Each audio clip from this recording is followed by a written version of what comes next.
Hey everyone, I'm Kunal Bajwa. And I'm Lance Jordan. We are two nerds who decided to start a podcast in 2020 due to the pandemic.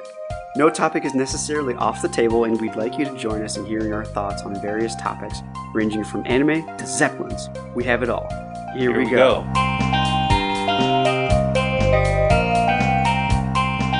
That is such a cool graphic, by the way. I'm glad you reminded me of that. I need to definitely give credits out to two people. One is Kiana Rochelle. Her tag is at WTF Kiana. She is a phenomenal artist. I've known her for a year. She's a dear friend, hardcore weeb, and just all-around good human being. The other one is Chris. He goes by CJ for the most part, and he is at Brown_Rice 1996. He did the Sub-Zero and Saiyan armor for us. He's a phenomenal guy. He used to work at Apotheosis. Now he's, I believe, working at a casino as a sous chef or a chef of high order, as I would expect to be. Really, really just gem of a guy. Both St. Louis sourced. I want this podcast to also just be like a time for local talent and everything like that. Again, I am one of your co-hosts, Kunal Bajwa, and Lance Jordan. We are here today to talk about something called pro wrestling. And we have our first guest. Special guest. That's right, my brother. What's up? Hello. I'm Curran. Last we heard, that was his name. So how did you guys meet? It was like 1992. It was. And it was May. It was a different state. I was asleep, and my aunt woke me up. Oh, that's right. And told me, lived with us that time. "Hey, listen, your brother was born." And I was like, "Cool." And then I went back to sleep. That's fair. And I think that's pretty fair. She woke me back up, and she said, "We have to go to the hospital." And I was like, "Well, that was the beginning." And thousands of wrestling moves done to you later? God, here we are. That's the best thing to do to little brother. 100%. Wrestling moves. I hate And I was you. I was old enough to like control what I was doing Lies. to him, where it wouldn't hurt. You know, he was on a nice bouncy bed. I could never control it because like me and my brother would like fight for real. Oh, Like, one time I know I gave him like the F5 after like learning about the move. He had fell off the bed and bounced his head onto the floor. Concussion? This was like in the basement. No, he didn't have a concussion. Oh, phew. He's okay. He like threw up like right after it, and then he like tried to fight me. Oh. So Good for him, man. Damn. What's your brother's he's name? all right. Landon Jordan, you know, if he listening to this, he's a stronger boy. Hey, man, that is impressive. I would have been like, I need a potty break, and I need all the breaks after that. No. My goodness. You had fun. No. A little bit. I actually did have a little fun. Yeah, okay, I had a little thank you. fun. I just was not a fan of the carpet burn. That was not fun. Carpet burn. Yeah, it was bad one time. My back got all messed up because of that. My mom I put him in the sharpshooter, and I had him turned over, and he was on his belly, and he was wriggling. I don't know why. You should just let me do it. Because I was a child worried for his life. And giggling at the same time. I don't know. Mostly worried. But then he, got a little carpet rash You on know his... they tap out, right? But, yeah. I didn't know that. I was watching cartoons. I kept telling you to tap. I didn't know what that meant. I hadn't seen Cappy Gilmore. I didn't even know what that meant. But anyhow, by the way, when you said F5, my brain immediately went to like refresh on the keyboard or something. No, that was the name of Brock Lesnar's finisher. Okay. Still is to this day. Fun fact, in the sound community, the guy that taught him grappling was a guy named Eric Paulson, who was in the UFC pre-Pride days. Holy shit. Yeah, he was one guy that you did not mess with. I've seen his clips. There's even one part where he had ponytail, and the guy he was fighting actually ripped it off. Oh my god. Yo, pre-Pride, that was the wild, wild west. Yes. They just filled these dudes full of roids. They're roided to the gills. And they went out there like gladiators. He was just pretty killing lean, each but other. I believe it. No, but like everyone was on something, dude. Yeah. This is like the perfect time for them to get back on something, though. I'm Because saying. it's like, PEDs. Every sport. yeah. All of them. I want in baseball, I want them to hit 700-foot, home runs, all that stuff. Yeah, So- I mean, you got the empty stadium, so... Might as well. It's perfect time. So obviously our podcast is about pro wrestling. We wanted to really talk about this because we've just heard the news about the Hulk Hogan biopic movie. Yeah. What are you guys' thoughts about the movie and everything in general? What I'll say is, I understand why somebody would want to do a story about Hulk Hogan. He's one of the most recognizable wrestlers probably of all time, like popularity wise. Maybe that generation is kind of like getting older now, but just based on like the stuff that's come out fairly recently, like in the last 5 years or something like that, about how he's talked about black people in the past, how he's possibly treated black people in the past. And I'm saying it in the past. He may still do it. I have no idea. Yes. Right. But the fact that he still gets a little bit of attention from the WWE kind of bothers me. They try to bring him out for a couple of guest spots here and there to like kind of test how crowds would respond to him and stuff like that. Just like let it be. He apparently apologized to a bunch of the wrestlers in the back. Yeah. At the end of the day, it's not just the wrestlers; it's also the fans, right? Yeah. So I don't know. I'll watch it for the pure like curiosity of it. To see, Hemsworth be Hulk Hogan. That was one thing I am surprised about because he's way more attractive than Hulk Hogan. I don't even think he looks like Hulk Hogan. You need to look at like back in the day Hogan. Like Back in the day, Hogan. Okay. He had more blonde hair. Like I could understand, you can see the resemblance. I mean, he's like the only blonde in Hollywood right now. Chris Hemsworth. That's of note. That's of note, and who can pull off that physique. Definitely for Thor and whatnot. I guess I share a lot of Kerwin's thoughts about the movie, or just Hulk Hogan in general. But I mean, I can definitely see why this movie is being made. I'm not mad at the fact this movie is being made. Being an African American, I can kind of separate growing up watching wrestling before I knew all this about Hulk Hogan. Yeah. So, I was a huge fan of Hulk Hogan growing up. So I can kind of separate that a little bit. The thing with me about this movie is, where do they cut the Hulk Hogan movie off at? Because he's had such a long career. Yes. For me, I think the best way to end this movie would be like with the Andre Giant Slam for that WrestleMania 3. Yeah. So I think that's the best way to end it. I would also say I think this movie works better as a Netflix TV series. I'd be down for that. Yeah. 6 or 7 episodes, season 1. You get through one season of Hogan, then you time skip to, other stuff you're doing, because this would be too huge of a movie. For sure. For you to, get it right. And for it to be well done. Well, is he a producer on it? Do we know? That, I don't know. I would wonder, because then you kind of wonder, how honest he wants to be about his life, because that could be really interesting.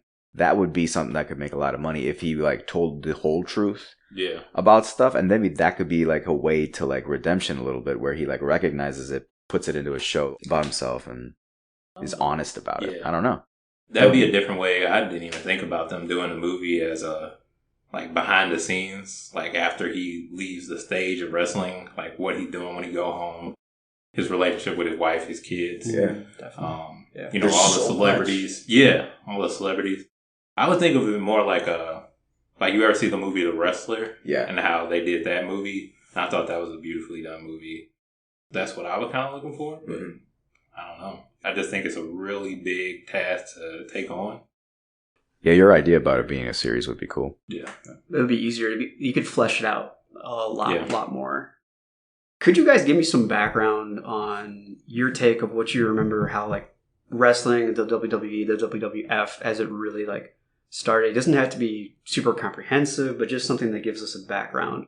The only time I know any kind of background is there's this Netflix show called The Toys That Made Us, and they talk about the action figure line that they did for wrestling all over the place. I was having flashbacks to the days that you watched wrestling. That's why when we were preparing for this, I was like, I can't not have my brother here because you are the reason that I remember all of this stuff. I remember you when ECW and WCW were on at the same time. You were switching live just to watch both of them. Yep, they were that good. Because the merge hadn't happened. Well, the buyout hadn't happened as of yet. But I would like to hear your take on it.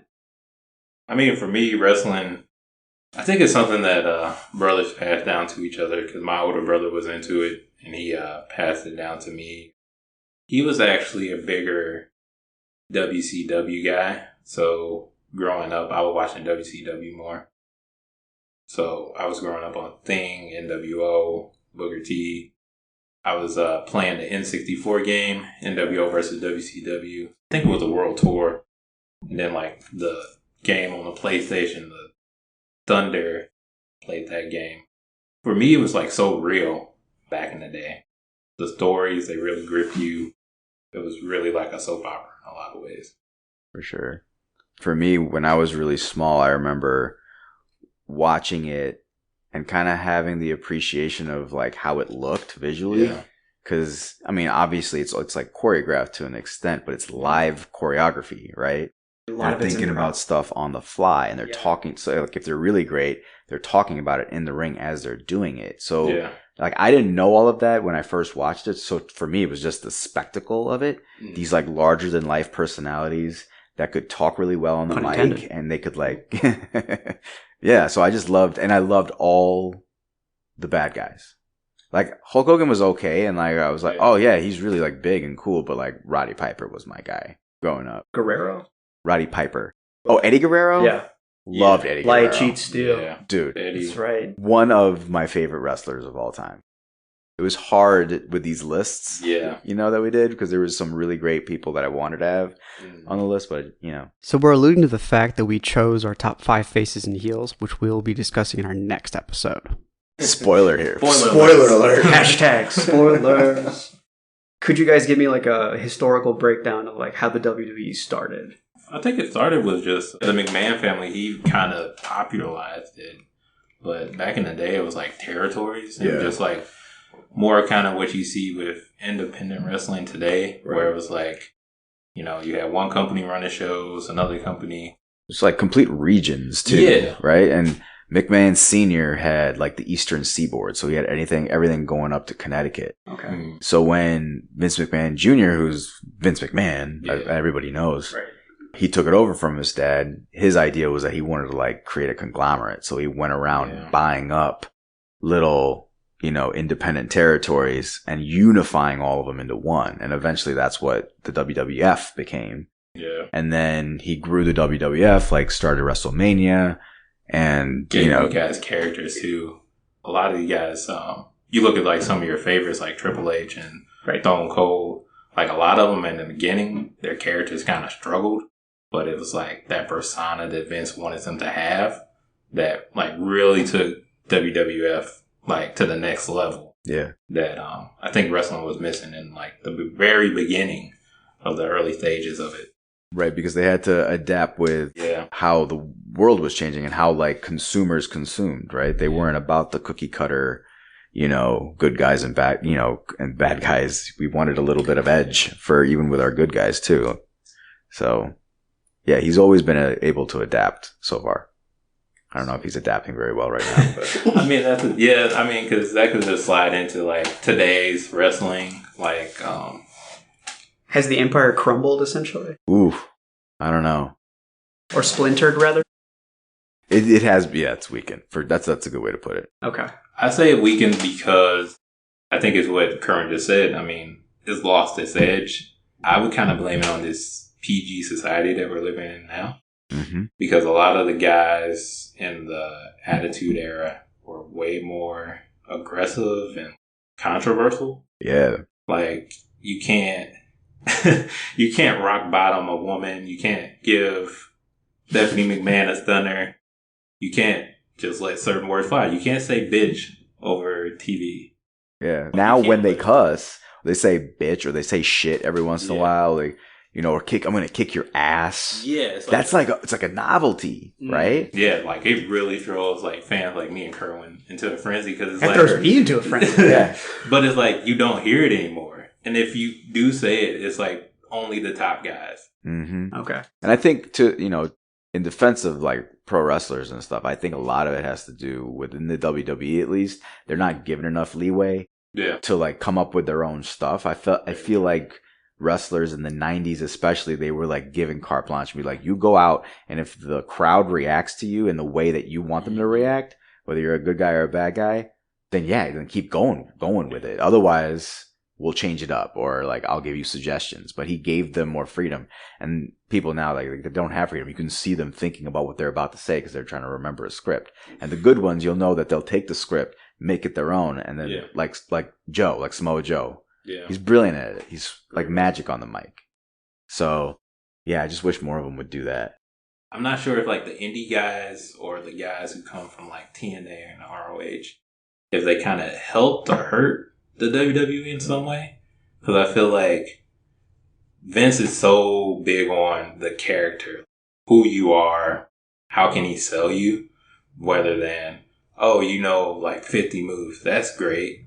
Let's cut that down to 10. Yes. Yeah. Whatever made you successful outside of the WWE, for the most part, they always take it and they want to make it their own, right? Mm-hmm. So the only hope I feel like is if Triple H takes over. Because if you see what he does with NXT, right, it's more along the lines of what fans like Lance and I want to watch. You know, like that's the type of stuff that we want to watch. It's really cut and dry. It's very simple. They have bad guys. They have good guys. The storylines make sense. And the guys are allowed to be super athletic. And the stuff they do in the ring makes sense. Like they're putting on an unbelievable show. And the optics of it is really cool. So if like Triple H was able to put that on like a larger scale for like Raw and SmackDown, that would be amazing. But right now it's sort of like, I don't know. It's just like they're still doing that carny spectacles type stuff. And it's really not like a sport. You know, and NXT seems like more of a sport to me. I want to touch more on, because you guys are definitely talking about why it's crumbling or not as powerful as it used to be. And we've touched on this. Is it mainly because the McMahon family has been in power and we're starting to hear stories from older wrestlers coming out saying like, you know, that McMahon is a very, number one, controversial figure. He sends people to rehab, but he also doesn't really care about you. He's looking for the money that he gets from you. What is really causing not just PC culture and society that's happening right now, like what is really causing everyone to kind of break away? Because I'm starting to hear a lot of people, like Ron Funches is big friends with a lot of wrestlers these days. And on his podcast, he always mentions that a lot of people have been going independent. And so NXT is definitely one of them. Well, and AEW is really the big competition. And Impact is putting on some good stuff now, too. Okay. Yeah. You know, ROH has been putting on good stuff, but they're, you know, you can't find them all the time on TV and that kind of thing. But as far as like the reason to me as to why they're crumbling, it has a lot to do with the fact that they're just, I don't think they care because like their pockets aren't hurting necessarily. Okay. Yeah. You know, like they're still making a ton of money. Like he puts on these shows for Saudi Arabia, which in and of itself is controversial. You know, Saudi Arabia will pay him a ton of money and is like, this is the card I want to see, put it on for me. And then he's got to make it work. And he's just like, buco bucks, man, like in his pockets. All right. And yeah, so that's how he's making his cash. So I think if it's not hurting his pockets, why would he change it? Yeah. He's making his money. So it's like, all right, they're booing, whatever. They're still filling up the arenas. It hurts their pockets, which I think AEW is starting to do a little bit. That's when they'll make changes. I think, like, I love what AEW is doing. And to me, a lot of that reminds me of, like, when I first discovered TNA. This was, like, back when TNA was, like, total knockout action. Yeah. So when they first, like, came, well, when I first noticed it, you had, you know, Samoa Joe, AJ Styles, even Jeff Hardy and Raven. Yeah. I think having those options kind of hurted WWE a little bit, at least for fans like me, to let me see that there's more out there. Yeah. And then, like, my interest in TNA grew into my interest in ROH. And then I would watch guys like Daniel Bryan put on, like, an hour-long match.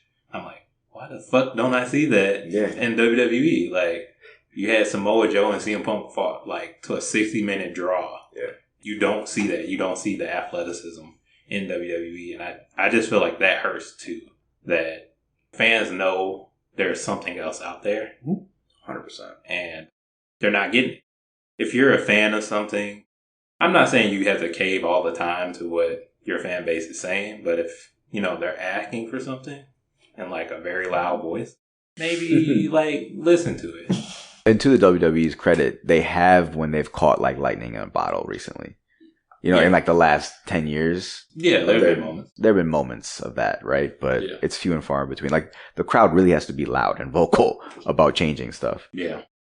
Since we're talking about a movie that's going to it would remind me of my childhood too, to a certain extent, because I definitely saw Hulk Hogan in a lot of cult classic Three Ninjas or Surf Ninjas and stuff like that, where he played the bad guy. And I definitely remember seeing him in those kind of movies in the 90s. Remember Thunder in Paradise? Thunder in Paradise. Yeah, brother. So, like, what are your earliest, fondest memories with wrestling, specifically? Like, what stands out to you off the top of your head from that time when you first started, like, enjoying it as fans? Saturday mornings, they used to have wrestling on, I don't know, I guess it was like Channel 11 or whatever when we lived in New York. And I would watch the Saturday morning wrestling, and it was always, at that time, it was Hulk Hogan, kind of toward, like, the very peak, you know, like late 80s, early 90s. It was just like peak. So those are the first memories I have of like watching Saturday morning wrestling, and then it turning into me watching Raw every Monday night and like getting into that. I never really went to a lot of events because it was like expensive. So I just watched it religiously. That's it. But I didn't know anything about like the behind the scenes stuff till way later. Okay. A lot of my early memories come from WCW. I was watching Thing fight against the NWO. I saw Goldberg. He was going on his like tear of this win streak. I remember one time we ordered the pay-per-view where I forgot who Goldberg were fighting, but I think it was a tag match, and it was like if Goldberg lost, he was fired from the WCW. And I remember watching that pay-per-view, and then he lost, and then like me, my younger brother, and cousin cried because we thought Goldberg was out of here. We thought that was the end of him. But come to find out, he just wanted to make movies for a little bit, disappeared from wrestling. But that's how real it was to me, you know, that I was like that invested. It wasn't until like years later that I like actually had like another moment like that in wrestling where I cried. I think it was when Eddie and Chris Benoit both won that was such a cool their titles. But then tragically when they both died, those are two moments where I was like crying again. Yeah. Like for me, Eddie Guerrero was like my favorite wrestler of all time. He's up there. And I think when we get to eventually this list, I couldn't put him in a top face or a top heel because I feel like he kind of transcended that in a way. Yeah, he was just beloved. Yeah. He's kind of like what Jericho is now. Yeah. Right? Like he's playing a heel right now, but people love him so much they sing his song as he's coming down, or when they had fans. Like, you know, when he's coming down the ramp, they're singing his theme song, you know? So Eddie was like that. Yeah. You know, he just sort of was beloved by everybody because he was just so good heel or face. I remember him very clearly and being very, like, disturbed and scared by him as a young child, too, because he was just, like, unapologetic. Yeah. Definitely, like, lie, cheat, steal. And I'm like, gasp! How terrible things to do. But then I do remember, I remember when he passed. And didn't he had a relative? Vicky Guerrero and Chavo Guerrero. Right, Chavo Guerrero. Yeah, Chavo. I remember Chavo. That whole tribute show was like hard to get through.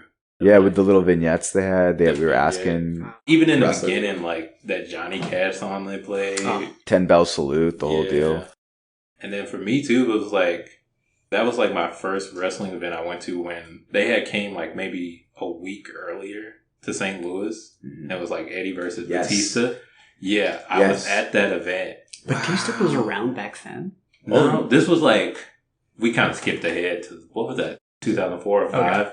You know, they're having this match. I'm actually there. I see it. And then like the next week, he passes away. Right, like it was the next week on TV. They had to do that tribute. Yeah, that was a tough episode to make it through. And then it was like one of those episodes where they all broke character. Yes. So it was like, this is bigger than like just the entertainment thing. Yeah. So it's like, you see every good or bad guy, you saw them all cut these promos talking about how much he meant. You saw everybody unified on stage. I think the only time they did that before was for 9/11. Yeah.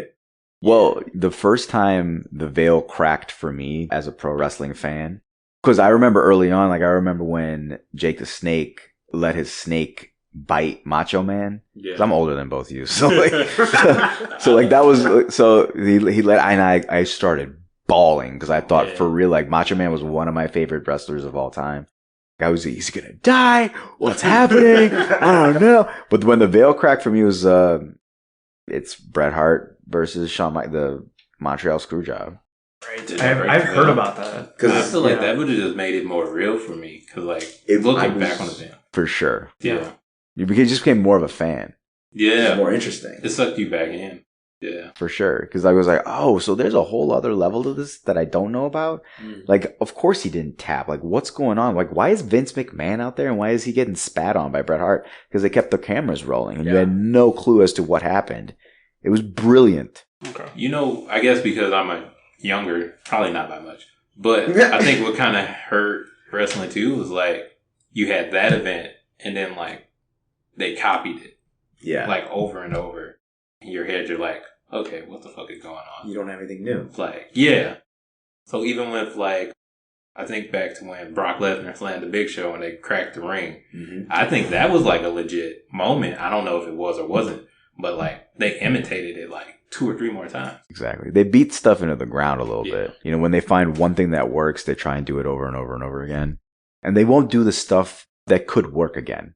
You know, like they're always trying this like authority and like one rebel thing. I'm like, stop that. There's so many other stories that you can tell, you know, and I think Vince is stuck in a cycle. What's often lost from fans who are outside of wrestling, even for me to a certain extent, in the past couple of years, I've read articles on it and I've learned what they have to go through, that they don't have any health insurance. They truly are doing this because they love it. They're all really good friends off the screen, which is really cool to hear. There is a huge amount of preparation and story. I remember very clearly when you were past, I think you were dating Lauren at this time, his current wife. She's awesome. She's a great baker. Love you, Lauren. Shout out to Lauren Bodger. She has some great kids, too. They're okay. Okay.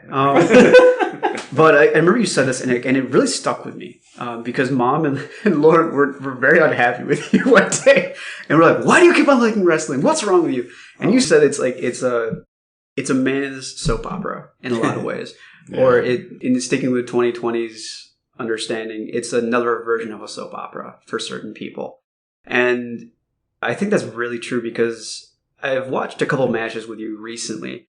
And I've really seen that every time that they go and they're doing tremendous amount of flips and catching each other, definitely have not had a carb since 2005.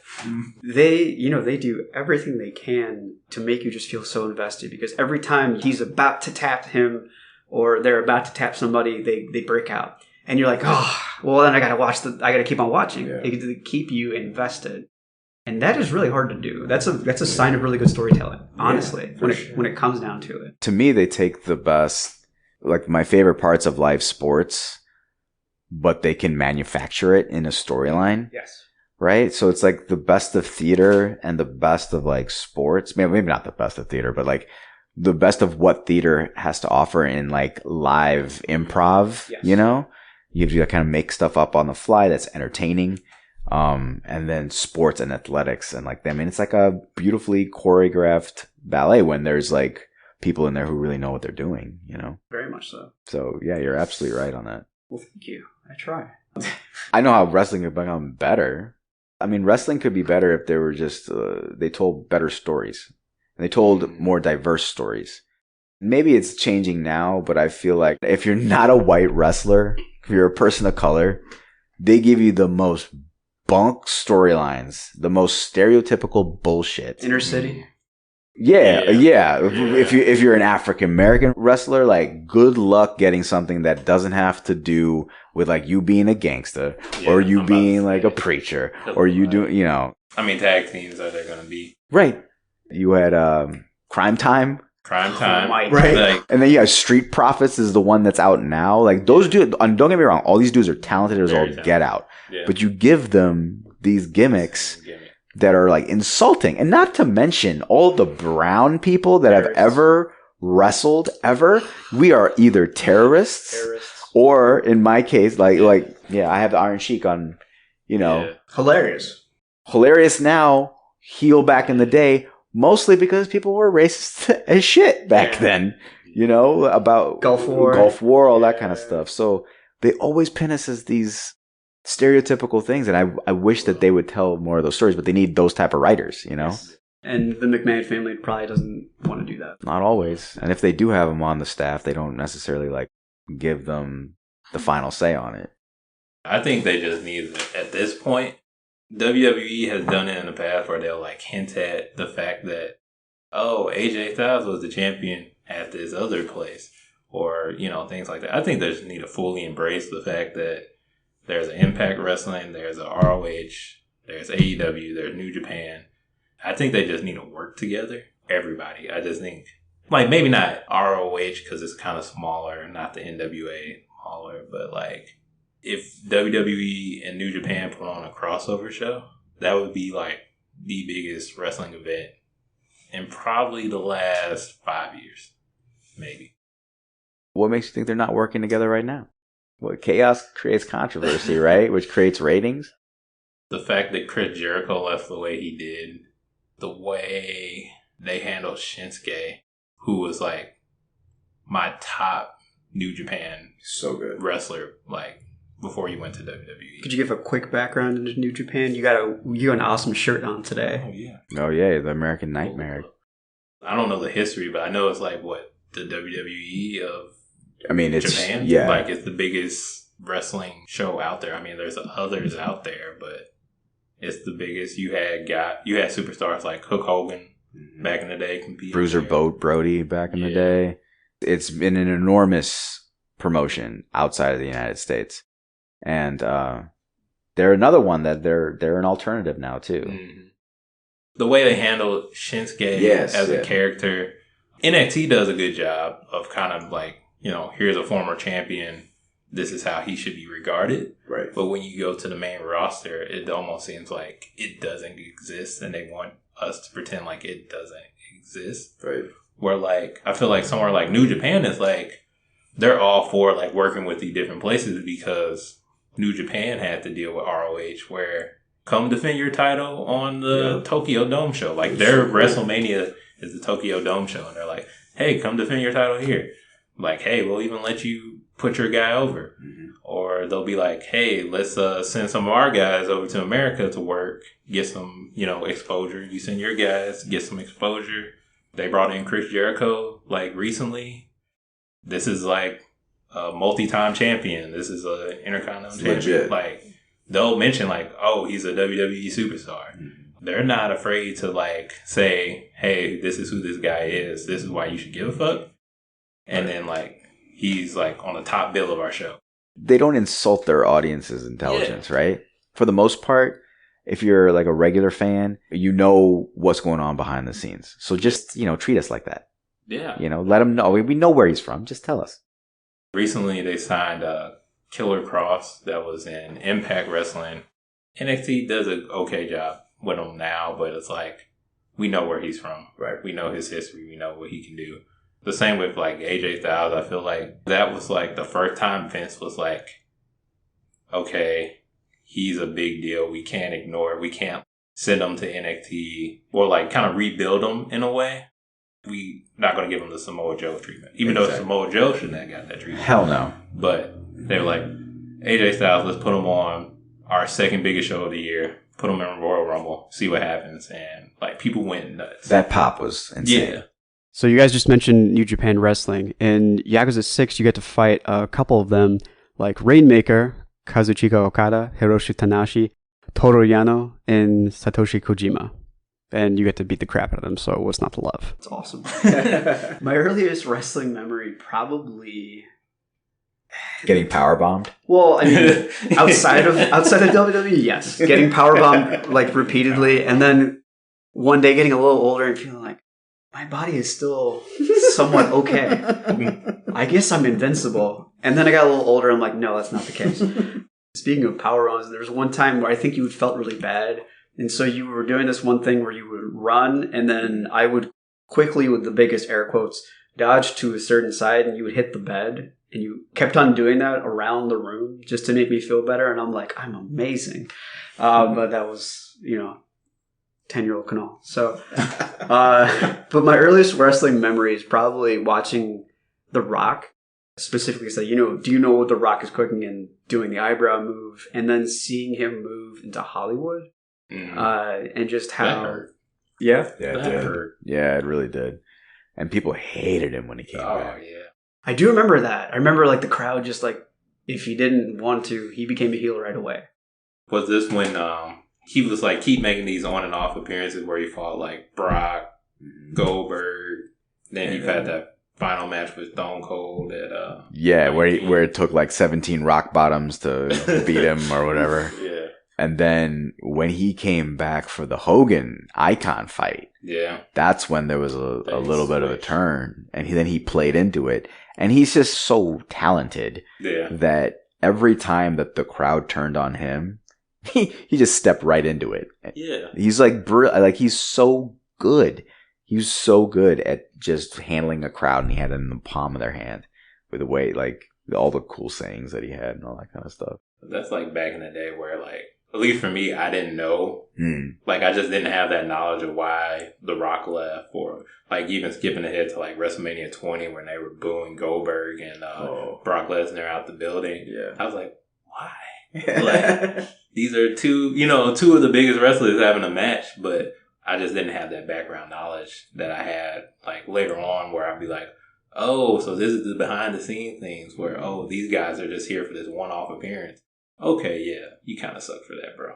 For sure. Well, and people always talk about those, like, dirt sheets, write about rumors and that kind of stuff about what's going on behind the scenes, who might get a push, and, like, a push means, like, who is going to get, like, more TV time, or possibly get a title and, like, be the face of the company. So if you get a push, that means that it's something good for you.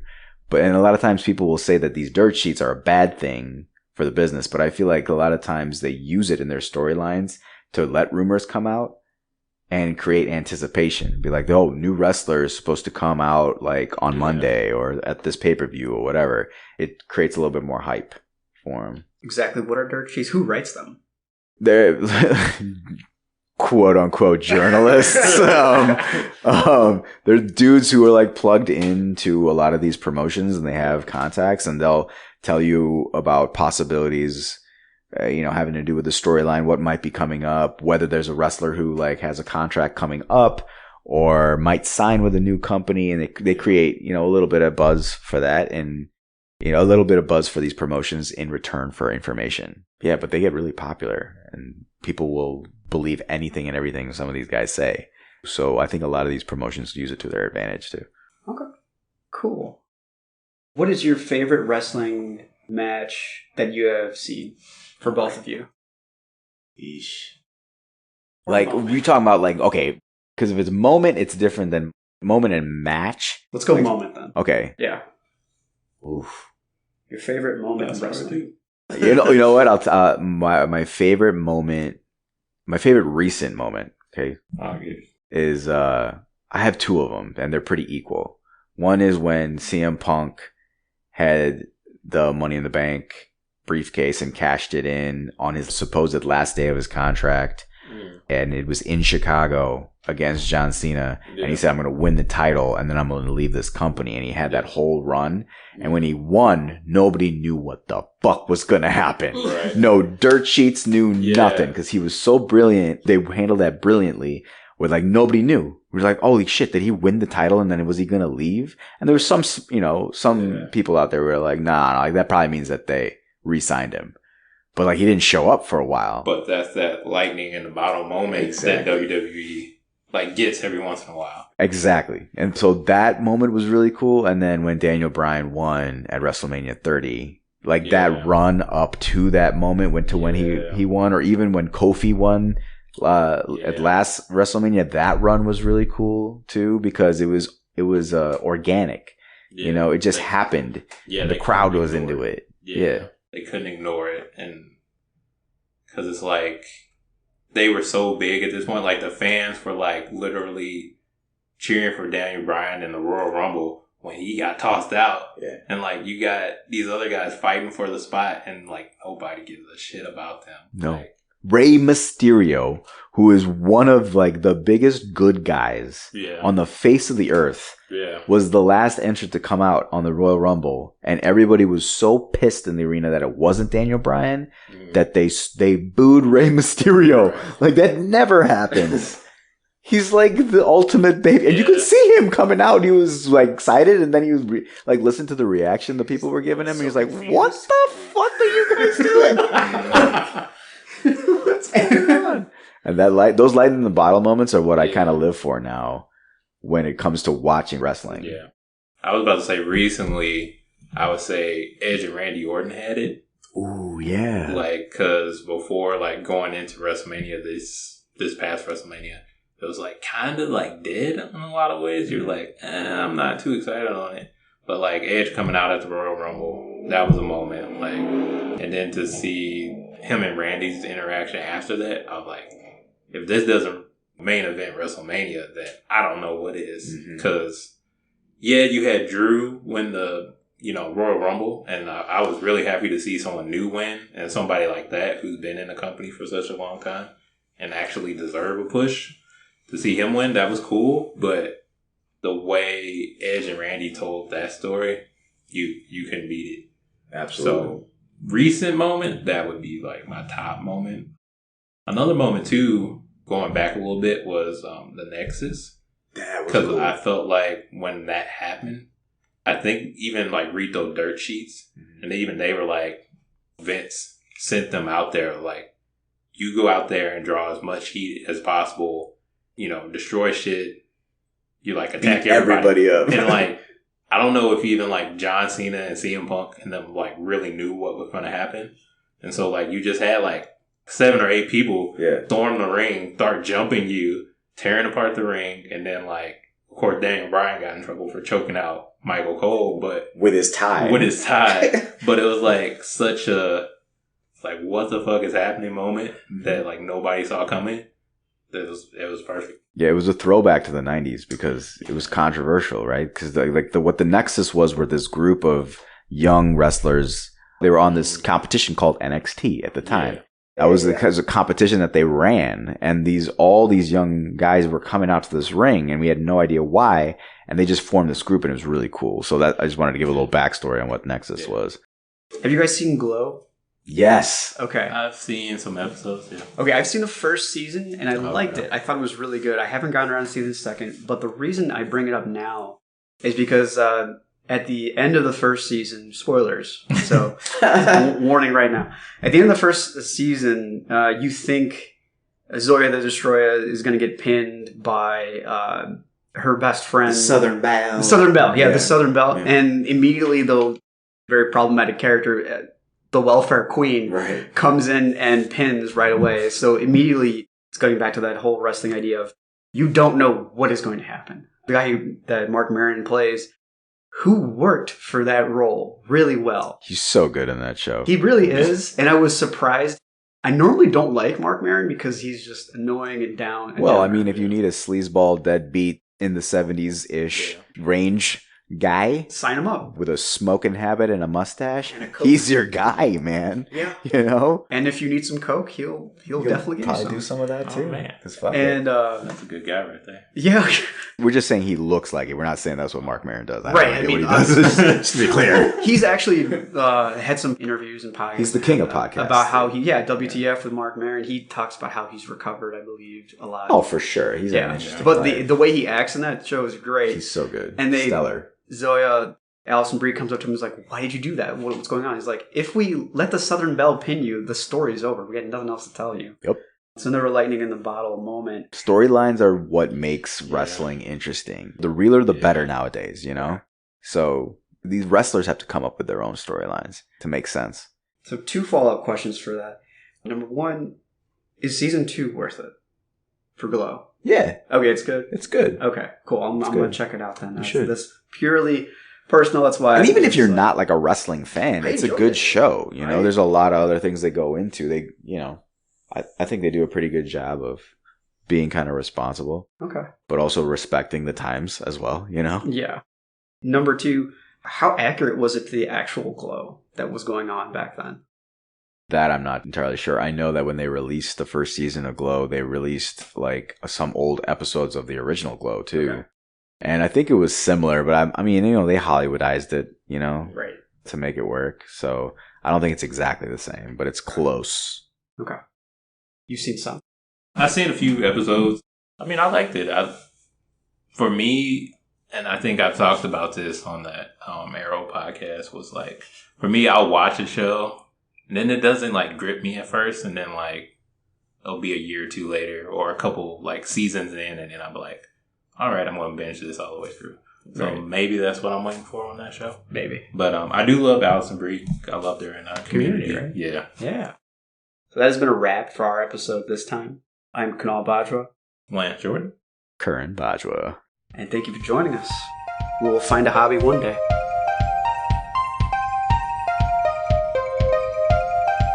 Hey fan peeps, thanks for joining, and as always, we appreciate any feedback.